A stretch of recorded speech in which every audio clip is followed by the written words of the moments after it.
မန်ယူသင်းမင်းညကရိုဆန်ဘော့ကိုအနိုင်ရရှိခဲ့ပေမဲ့သူတို့ရဲ့ကွင်းလယ်ခံစစ်နေရာကလိုအပ်ချက်ရှိနေသေးတယ်ဆိုတာကိုကျွန်တော်တို့မြင်တွေ့လိုက်ရပါတယ်အဲ့ဒီနေရာတွေအတွက်ဘယ်ကစားသမားတွေကမန်ယူအသင်းခေါ်ယူဖို့အသင့်တော်ဆုံးဖြစ်မလဲဆိုတာကိုကျွန်တော်အနေနဲ့ဒီနေ့ဗီဒီယိုမှာပြောပြပေးသွားချင်ပါတယ်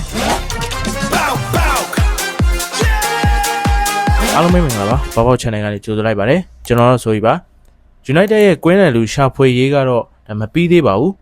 ဘာလို့လဲဆိုတော့မင်းညကပွဲမှာမန်ယူအသင်း9-9မရှိနဲ့အနိုင်ရရှိခဲ့တယ်ဆိုပေမဲ့ကွင်းလယ်ခံစစ်ကစားသမားစစ်တယောက်မန်ယူအသင်းမှာမရှိသေးဘူးပေါ့နော်ပြီးတော့ရွေးချယ်စရာတွေလည်းအရန်ကိုနှဲပါနေသေးတယ်ဆိုတာကိုကျွန်တော်တို့မြင်တွေ့လိုက်ရပါတယ်တီလမန်စ်နဲ့ဆန်တိုစ်တို့ကိုခေါ်ယူနိုင်ခဲ့တာကြောင့်ကက်စမဲရိုထွက်ခွာသွားတာနဲ့ဥကာဒေးရဲ့ရေရှည်ဒဏ်ရရှိမှုတွေကြောင့်လက်ဟာသွားတဲ့ကွင်းလယ်ခံစစ်နေရာအတွက်ကိုအတိုင်းအတာတစ်ခုထိတော့အားဖြည့်ပေးနိုင်ခဲ့ပါတယ်ဒါပေမဲ့တီလမန်စ်နဲ့ဆန်တိုစ်တို့ကအက်စတွန်ဗီလာနဲ့ချက်စီတို့ကနေအသီးသီးရောက်ရှိလာခဲ့ကြပြီးတော့ဘောလုံးပေးပို့မှုတွေနဲ့ပဲပွဲကိုထိန်းချုပ်နိုင်စွမ်းရှိကြတဲ့သူတွေပါဒါပေမဲ့ကက်စမဲရိုရဲ့နေရာမှာအစားထိုးဖို့စစ်မှန်တဲ့ကွင်းလယ်ခံစစ်တယောက်ကိုတော့ကျွန်တော်တို့မတွေ့ရသေးပါဘူး United အနေနဲ့လက်ရှိစကေးတွေကိုဖြည့်ဆည်းပေးနိုင်ပြီးတော့ဟန်ချက်ညီစေမဲ့ဖျက်အားကောင်းတဲ့ကစားသမားတယောက်ကွင်းလယ်ပိုင်းမှာမရှိမဖြစ်လိုအပ်နေပြီဖြစ်ပါတယ်စီနီယာကွင်းလယ်လူ၄ယောက်အပြင်ပေါ်ထွက်လာတဲ့တက်သက်ဆလူငယ်တွေဖြစ်တဲ့ဂျက်နဲ့ဖလက်ချာတို့လိုကစားသမားတွေရဲ့ပံ့ပိုးမှုတွေနဲ့အတူနီးပြမိုက်ကယ်ကာရက်အနေနဲ့2026-29ဘောလုံးရာသီအတွက်လုံလောက်တဲ့အင်အားစုတော့ရှိသင့်နေပါပြီမန်စီးတီးအသင်းဆိုရင် Nottingham Forest ကအီလီယိုအန်နာဆန်အတွက်ပေါင်116တန်းသုံးစွဲခဲ့တယ်လို့ Tottenham Hotspur ဆိုရင်လည်းမာတီယက်စ်ဖာနန်ဒက်နဲ့တိုနာလီတို့အတွက်စုစုပေါင်းပေါင်185တန်းသုံးစွဲခဲ့ပေမဲ့ United ကတော့ဈေးကွက်ရဲ့အမြင့်ဆုံးဈေးနှုန်းတွေကိုပေးချေနိုင်မယ်လို့ကျွန်တော်တို့မျှော်လင့်လို့တော့မရပါဘူးအပြောင်းရွှေ့ရာသီမပိတ်ခင်6ပတ်အလိုမှာမန်ယူအတွက်ရွေးချယ်စရာပြစ်မှတ်တွေကွင်းလယ်ပိုင်းမှာအများကြီးရှိနေပါတယ်အားလုံးကပေါင်25တန်းနဲ့51တန်းကြားပဲ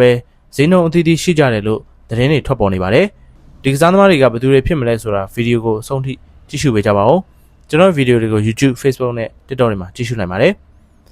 ပထမဆုံးအနေနဲ့နံပါတ်9နေရာမှာရှိနေတဲ့ကစားသမားကတော့ကာမာဗင်ဂါပါကာမာဗင်ဂါသာ Old Trafford ကိုရောက်ရှိလာခဲ့မယ်ဆိုရင်အဲ့ဒါကနွေရာသီကလေးကအသေးအတန်သူနေကျင်ခဲ့တဲ့ပေါ့နော်ကစားခြင်းနဲ့ Real Madrid ကစားသမားဘဝကိုစွန့်လွတ်ရတော့မှာဖြစ်ပါတယ်အဲ့ဒါကအမြဲတမ်းကောင်းမွန်တဲ့ကိစ္စတော့မဟုတ်ပါဘူးလွန်ခဲ့တဲ့ဆယ်စုနှစ်တခုကျော်ကဒီမာရီယာနဲ့ပတ်သက်ပြီး United သင်ခန်းစာရခဲ့သလိုပါပဲကစားသမားတစ်ယောက်က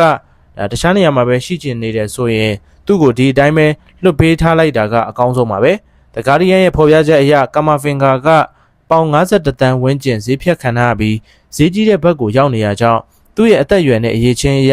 စာရွက်ပေါ်မှာစာချုပ်ချုပ်တာကစိတ်လှုပ်ရှားစရာကောင်းနေရင်တော့မှဒီဈေးနှုန်းကိုပေးချေဖို့တန်မမလားဆိုတာမန်ယူအသင်းအတွက်စဉ်းစားစရာတော့ဖြစ်နေပါတယ်နောက်ထပ်နံပါတ်6ကစားသမားကတော့ဆန်နာဘတ်ချ်ပါ2020ပြည့်နှစ်လောက်ကလေးကစောင့်ကြည့်ခံရသူဖြစ်ခဲ့ပေမဲ့နောက်ပိုင်းနှစ်တွေမှာ Sheffield United ဘန်လီနဲ့ဖူဟန်အသင်းဝစ်စုံတွေကိုဝစ်ဆင်ခဲ့ဘူးသူဆန်နာဘတ်ချ်ရဲ့အမည်ကအခုတဖန်ပြန်လည်ပြီးတော့မန်ယူအသင်းရဲ့ပြစ်မှတ်တွေထဲမှာထွက်ပေါ်လာခဲ့ပြန်ပါပြီဒါပေမဲ့အခုခါမှာတော့နော်ဝေနိုင်ငံတကာလက်ရွေးစင်ကစားသမားကအသက်28နှစ်အရွယ်ရှိနေပြီဖြစ်ပြီးကနဦးစာချုပ်ကုန်ဆုံးချိန်မှာ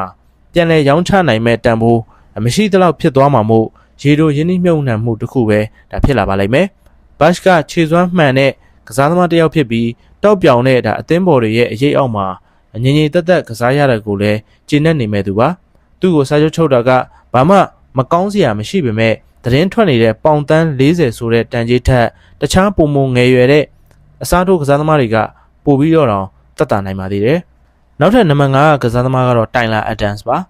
ဘတ်ချ်အနှဲငယ်ပုံမငယ်ရွယ်ပြီးတော့ပုံမတက်တာတဲ့သူကတော့ဒေးလီမေးရဲ့ဖော်ပြချက်အရအသက်28နှစ်အရွယ်ပေါင်35တန်းတန်ကြေးရှိတဲ့တိုင်လာအဒမ်စ်ပဲဖြစ်ပါတယ်ဒီအမေရိကန်စတာကဘုံမောက်မှာနီးပြဟောင်းအီရာအိုလာလက်အောက်ကမြင်မာတဲ့ပြင်းအားရှိတဲ့ကစားဟန်မှာပါဝင်ခဲ့သူဖြစ်ပြီးတော့အရင်ကရှုပ်ထွေးတဲ့ညွှန်ကြားချက်တွေအပြီးမှာရိုးရှင်းတဲ့အရာတွေကိုပိုင်နိုင်လှုပ်ဆောင်ပြနေတဲ့ကားရဲ့United ကစားဟန်နဲ့အလွန်ကိုကိုက်ညီမှုရှိမှာပါ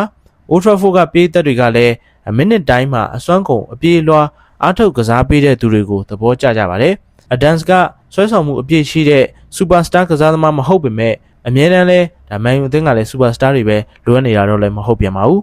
နောက်ထပ်နံပါတ်4ကစားသမားကတော့ဆန်ဂါရီပါဒီအက်တလက်တစ်ကမာမာဒူဆန်ဂါနဲ့ပတ်သက်ပြီးတော့ ဒါက Premier League ကလပ်တစ်ခုမှာ2နှစ်လောက်ကစားပြီးမှ United ကစုံစမ်းမေးမြန်းတဲ့အခါပေါင်တန်း60အထက်တန်ကြီးကတ်ခံရမယ့်ကစားသမားမျိုးပါလို့ရေးသားခဲ့ပူပါတယ်။မေးစရာရှိတာက United အနေနဲ့ဒီလိုမသွေးရသေးတဲ့ရတနာတစ်ခုကိုဘာလို့မူလနေရာမှာတင်စွန့်စားပြီးတော့မဝယ်ယူသလဲဆိုတာပါပဲ။သူ့ကို Real Madrid မရောက်ခင် Tchouaméni အဖြစ်ဒါတင်စားကြပြီးတော့ Tchouaméni လောက်ခန္ဓာကိုယ်ထွားကြိုက်မှုမရှိပေမဲ့တသက်ရရဲ့ဘောလုံးလူယူနိုင်တဲ့သူအဖြစ်နဲ့ဒါသတ်မှတ်ခံထားရပါတယ်။ဆန်ဂါရီကဒီနေ့အထိကစားသမားဘဝလမ်းကြောင်းကိုအကွေးကောက်များများနဲ့ဖြတ်တန်းခဲ့ရပြီးတော့ဩစတြေးလျနဲ့ဘယ်လ်ဂျီယံကလပ်တွေကိုခဏခဏအငှားချခဲ့ပြီးတော့2024မှာ Rapid Wien ကိုအပြီးသက်ပြောင်းရွှေ့ခဲ့ပြီးမှအခြေခံကောင်းရရှိခဲ့ပုံရပါတယ်။တစ်နှစ်အကြာမှာပြင်သစ်အသင်း Lens ကသူ့ကိုခေါ်ယူခဲ့ပြီးတော့ပြီးခဲ့တဲ့ရာသီကလီဂူး1မှာဒုတိယနေရာနဲ့ပြင်သစ်ရှုံးထွက်ဖလားတို့ကိုရရှိအောင်သူ့အနေနဲ့ကူညီပေးနိုင်ခဲ့ပါတယ်။သတင်းတွေအရသူ့ကိုပေါင်34တန်းဝန်းကျင်ရှိနိုင်တယ်လို့ဒါခန့်မှန်းရပါတယ်။ဒီကစားသမားကိုခေါ်ယူမယ်ဆိုရင်တော့စွန့်စားရမယ့်အချက်ကဥရောပရဲ့ထိပ်တန်းလိဂ်5ခုထဲမှာသူ့အနေနဲ့အောင်မြင်မှုမှတ်တမ်းတက်တန်းကနည်းနည်းလေးတိုးတောင်းနေပါသေးတယ်။နောက်ထပ်နံပါတ်3ကကစားသမားကတော့ဒန်နီလိုပါ။ငွေကြေးတန်ဖိုးတီးတန်းအရကြည့်ရင်ဒန်နီလိုကပေါင်25တန်းဝန်းကျင်ရှိတဲ့သတင်းထွက်ဈေးနှုန်းကြောင့်အဆင့်သတ်မှတ်ချက်ကောင်းမွန်ပါတယ်။အသက်25နှစ်ရှိပြီဖြစ်ပြီး2025ဒုတိယရာသီဝက်မှာဘိုဒါဖိုကိုမှာခြေစွမ်းပြနိုင်ခဲ့တာကြောင့်2026မတ်လမှာ၄နှစ်အတွင်းပထမဆုံးအချိန်ဘရာဇီးအသင်းရဲ့ခေါ်ယူခြင်းကိုခံခဲ့ရပါတယ်။ဒါကကမ္ဘာဖလားအသင်းမှာပါဝင်ခွင့်ရခဲ့ပေမဲ့ကွင်းအတွင်းမှာ43မိနစ်ပဲကစားခဲ့ရပါတယ်။ဒါပေမဲ့အဲ့ဒါကကာလိုအန်ဆယ်လော့တီက United ရဲ့ပြစ်မှတ်ဟောင်းအီဒါဆန်ကိုပေးခဲ့တဲ့ပွဲထွက်ချိန်ထက်2ဆပိုများခဲ့တာပါ။ဒန်နီလိုက Nottingham Forest မှာတစ်နှစ်ခွဲကြာကစားခဲ့ပြီးခဲ့တဲ့နွေရာသီမှာကလပ်အမျက်အနှဲငယ်နဲ့မယောင်းထုတ်မီအထိ Premier League ပွဲပေါင်း90ကစားမှုတဲ့အတွေ့အကြုံရှိပါတယ်။အသင်းကသူ့ရဲ့အားသာချက်တွေကိုကောင်းစွာအသုံးမပြုနိုင်ခဲ့သလိုနောက်ပိုင်းရာသီအစောပိုင်းမှာလည်းသူ့အနေနဲ့ခြေချင်းဝက်ကြိုးဒဏ်ရာရရှိခဲ့ပါတယ်။အင်္ဂလန်ကိုပြန်လာမယ်ဆိုရင်တက်တည်ပြစရာတွေအများကြီးရှိနေရမှာဖြစ်ပေမဲ့ဒီဈေးနှုန်းအရတော့အများကြီးစွန့်စားရမှာမဟုတ်ပါဘူး။ဒီကစားသမားကိုဝယ်မယ်ဆိုရင်25တန်းဆိုတော့ United အနေနဲ့ဒါအများကြီးစွန့်စားစရာတော့မလိုဘူးပေါ့နော်။နောက်ထပ်နံပါတ်2ကကစားသမားကတော့ Carlos Baleba ပါ။ Brighton ကပေါင်တန်း100အထ